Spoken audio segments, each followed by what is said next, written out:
Өч алуу бул шайтандын иши. Бул туурасында бүгүн жогорку соттон акталып чыккан Ош шаарынын экс-мэри Мелис Мырзахматов билдирди.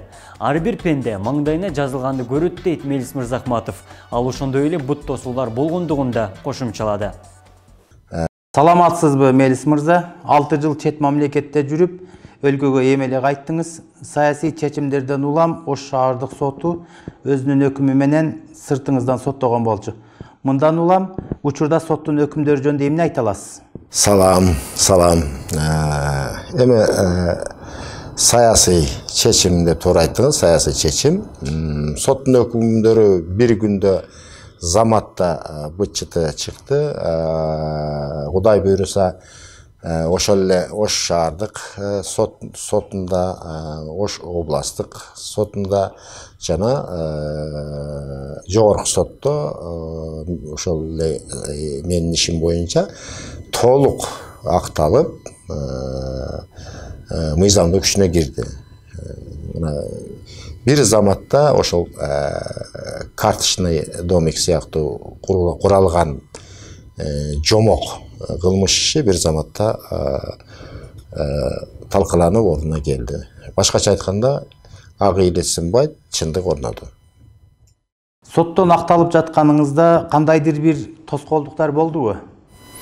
Эми биздин мамлекетте ушундай экен, акыр аягына чейин эле тоскоолдуктар болуп, аракеттер болду.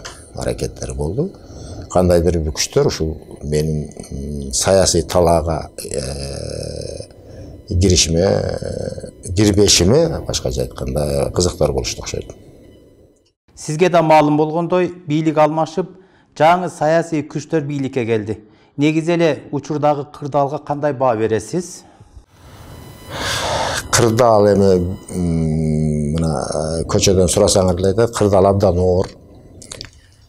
Биз азыр жумурай журт биригип, бардыгы саясий амбицияны таштап, болгон күч аракетибизди өлкөнү бириктирүүгө, өлкөнү чыңдоого, экономикалык акыбалды жөнгө салууга жардамыбызды аябашыбыз керек.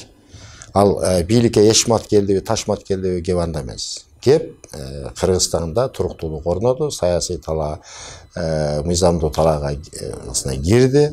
Демек биз ошол жаңы келген бийликтегилерге болгон жардамыбызды беришибиз керек. Ар бир жараны бир эле мен эмес, бардыгы жардамыбызды беришибиз керек. Аны ак карасын, туура эмесин тарых аныктап алат, мыйзамдуулук аныктап алат. Андан кийин азыр бардыгыбыз жардамыбызды аябашыбыз керек.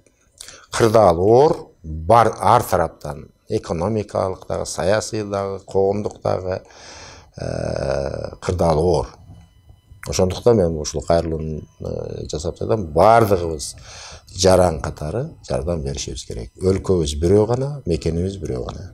Мындан аркы саясий кадамдарыңыз кандай болот? Кандай пландарыңыз бар? Эми план дегенде кандай эми? План дегенде жеке пландар,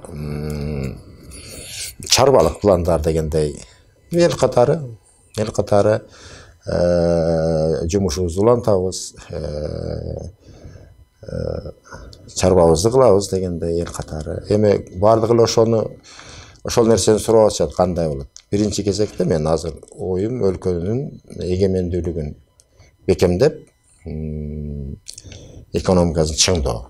Бардыгы эле оюнда бүгүн шайлоо, эртең шайлоо. Мына сиз өзүңүз айткандай, 6 жыл мен сыртта жүрдүм. Эмгектегенден баштап, жөрмөлөгөнгө чейин эле, баладан чалга чейин эле шайлоо менен ооруп калгандай да. Азыр шайлоону унутуп, азыр биримдикке алдыга карай умтулушубуз керек.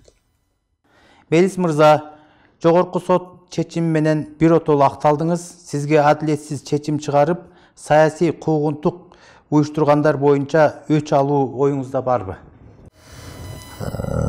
Кудай сактасын. Өч алуу бул шайтандын иши. Ар бир пенде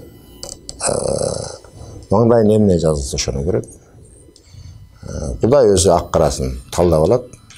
Жашоо бул улана берет. Өч алуу бул болбойт. Мен ал китепти мурда эле жаап четке алып койгонмун. Менин принцибим жаңы элестен, жаңы барактан жашоону баштоо.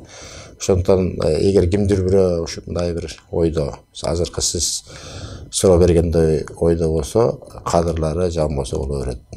Мен эч кандай андай эч кимге эч кандай мындай бир дооматым жок. Бардыгы Кудай айткандай болот. Алланын амри менен болот. Рахмат, кыска маек. Рахмат сиздерге дагы рахмат.